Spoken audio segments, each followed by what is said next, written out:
नमस्कार। आकाशवाणी से दोपहर समाचार के साथ मैं लवली निगम।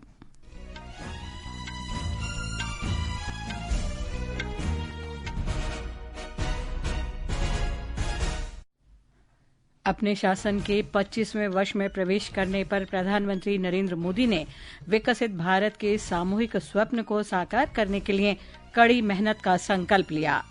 विदेश मंत्री डॉक्टर सुब्रमण्यम जयशंकर ने एआई के उपयोग में संतुलित दृष्टिकोण अपनाने का आह्वान किया। रक्षा मंत्री राजनाथ सिंह ने कहा, सरकार का 2029 तक 3 लाख करोड़ रुपए के रक्षा विनिर्माण का लक्ष्य है। भारत ने संयुक्त राष्ट्र सुरक्षा परिषद में पाकिस्तान पर अपने ही लोगों पर बमबारी और सुनियोजित नरसंहार का आरोप लगाया। फ्रांस में प्रधानमंत्री सेबेस्टियन लेकोर्नू के सिर्फ 26 दिन में इस्तीफा देने पर राजनीतिक संकट गहराया। और महिला एक दिवसीय क्रिकेट विश्व कप में आज दोपहर गुवाहाटी में इंग्लैंड का सामना बांग्लादेश से होगा। अब समाचार विस्तार से। अपने शासन के 25वें वर्ष में प्रवेश करने पर प्रधानमंत्री नरेंद्र मोदी ने विकसित भारत के सामूहिक स्वप्न को साकार करने के लिए कड़ी मेहनत का संकल्प लिया। प्रधानमंत्री ने कहा कि देश में पिछले 11 वर्षों में उल्लेखनीय बदलाव आया है। उन्होंने कहा कि महत्वपूर्ण प्रयासों से महिला, युवा, किसान सशक्त हुए हैं और 25 करोड़ से अधिक लोग गरीबी से बाहर आए हैं। एक सोशल मीडिया पोस्ट में श्री मोदी ने कहा कि भारत का वैश्विक अर्थव्यवस्था में महत्वपूर्ण स्थान है। एक रिपोर्ट।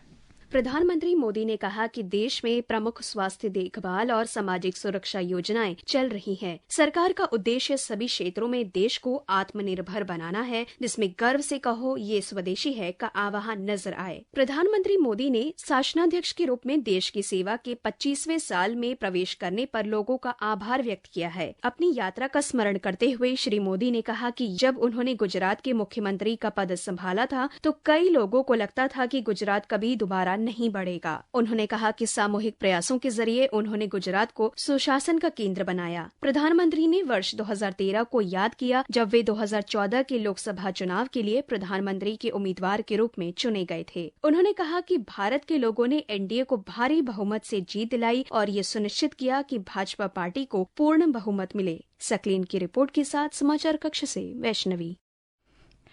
प्रधानमंत्री मोदी कल नई दिल्ली के यशोभूमि में इंडिया मोबाइल कांग्रेस 2025 के 9वें संस्करण का उद्घाटन करेंगे। ये एशिया के सबसे बड़े प्रौद्योगिकी और नवाचार आयोजनों में से एक है। हमारे संवाददाता ने बताया है कि 4 दिवसीय इस आयोजन में दूरसंचार और उभरती प्रौद्योगिकियों में नवीनतम प्रगति प्रदर्शित की जाएगी। इस कार्यक्रम में 150 से अधिक देशों और 400 से अधिक कंपनियों के 1,50,000 से अधिक प्रतिनिधियों के भाग लेने की उम्मीद है। जापान, कनाडा, ब्रिटेन, रूस, आयरलैंड और ऑस्ट्रिया के प्रतिनिधिमंडल भी इस कार्यक्रम में हिस्सा लेंगे। यह आयोजन ऑप्टिकल संचार, दूरसंचार में सेमीकंडक्टर, क्वांटम संचार और 6G जैसे प्रमुख विषयों पर केंद्रित होगा। दूरसंचार विभाग और cellular operator association of India द्वारा संयुक्त रूप से आयोजित होने वाले इस इंडिया मोबाइल कांग्रेस का विषय है नवाचार से रूपांतरण। दीपेंद्र कुमार, आकाशवाणी समाचार, दिल्ली। श्री मोदी कल से महाराष्ट्र के 2 दिवसीय दौरे पर रहेंगे। प्रधानमंत्री लगभग 19,650 करोड़ रुपए की लागत से निर्मित नवी मुंबई अंतर्राष्ट्रीय हवाई अड्डे के पहले चरण का उद्घाटन करेंगे। ये हवाई अड्डा देश की सबसे बड़ी ग्रीनफील्ड हवाई अड्डा परियोजना है।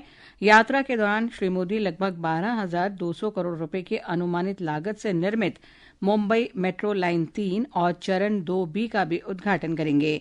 वे 37,270 करोड़ रुपए से अधिक की कुल लागत वाली मुंबई मेट्रो लाइन 3 भी राष्ट्र को समर्पित करेंगे। विदेश मंत्री डॉक्टर सुब्रमण्यम जयशंकर ने कहा है कि जिम्मेदार आर्टिफिशियल इंटेलिजेंस के कार्यान्वयन के लिए विश्वास और सुरक्षा जरूरी है। नई दिल्ली में आज trust and safety festival India को संबोधित करते हुए डॉक्टर जयशंकर ने कहा कि आने वाले वर्षों में आर्टिफिशियल इंटेलिजेंस से अर्थव्यवस्थाएं बदलेंगी, आदतों में परिवर्तन आएगा, नए स्वास्थ्य समाधान निकलेंगे और शिक्षा तक अधिक पहुंच हो सकेगी। AI will transform our economies. AI हमारी अर्थव्यवस्थाओं को बदल देगा, हमारी कार्यशैली को बदल देगा, नए स्वास्थ्य समाधान तैयार करेगा और शिक्षा तक पहुंच बढ़ाएगा। इसका प्रभाव दुनिया के हर कोने में रहने वाले हर नागरिक पर पड़ेगा। इसलिए हमें AI के संचालन के प्रति एक संतुलित दृष्टिकोण अपनाने और डिजिटल नागरिकों की सुरक्षा के प्रभावी सुरक्षा उपाय तय करने की जरूरत है। In place to protect digital नागरिक।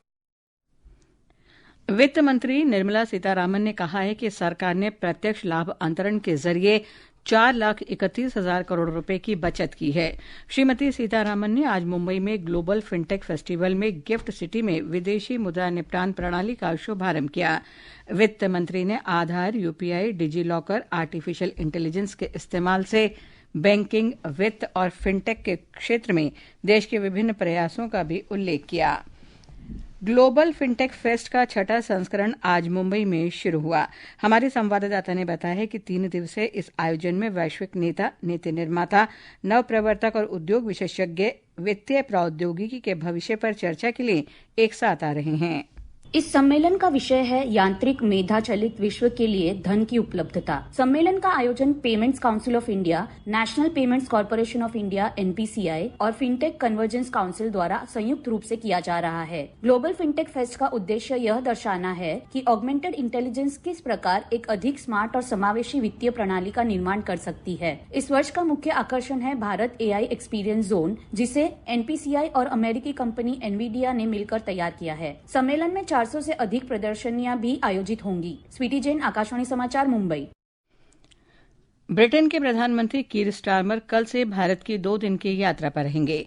ये उनकी भारत की पहली आधिकारिक यात्रा है। विदेश मंत्रालय ने बताया है कि प्रधानमंत्री नरेंद्र मोदी और ब्रिटेन के प्रधानमंत्री स्टारमर बृहस्पतिवार को मुंबई में दृष्टिकोण 2035 के विभिन्न आयामों में भारत ब्रिटेन व्यापक रणनीतिक भागीदारी के क्षेत्रों में हुई प्रगति की समीक्षा करेंगे। प्रधानमंत्री मोदी और प्रधानमंत्री स्टारमर मुंबई में ग्लोबल फिनटेक फेस्ट के 6वें संस्करण में भी शामिल होंगे और मुख्य भाषण देंगे। ये समाचार हमारी वेबसाइट www.newsonair.gov.in और हमारे न्यूज ऑन एआईआर ऐप पर भी उपलब्ध हैं। सरकार ने वर्ष 2029 तक 3 लाख करोड़ रुपए के रक्षा उत्पादन और 50,000 करोड़ रुपए के रक्षा निर्यात का लक्ष्य निर्धारित किया है। रक्षा मंत्री राजनाथ सिंह ने आज नई दिल्ली में रक्षा निर्माण के अवसर पर आयोजित एक सम्मेलन में ये बात कही। श्री सिंह ने बताया कि देश का रक्षा उत्पादन 1,50,000 करोड़ रुपए से अधिक के रिकॉर्ड स्तर पर पहुंच गया है। 21-22 डोमेस्टिक सोर्सेज से हमारा जो कैपिटल एक्विजिशन होता था उस समय वो 74,000 करोड़ के आसपास का था, लेकिन 2024-25 के अंत तक डोमेस्टिक सोर्सेज से किया जाने वाला कैपिटल एक्विजिशन बढ़कर अप्रॉक्सीमेटली 1,20,000 करोड़ रुपए तक पहुंच गया है। श्री सिंह ने कहा कि सरकार आधुनिक युद्ध के बदलते स्वरूप को पूरी तरह से समझती है, क्योंकि अब युद्ध तकनीक आधारित होते जा रहे हैं।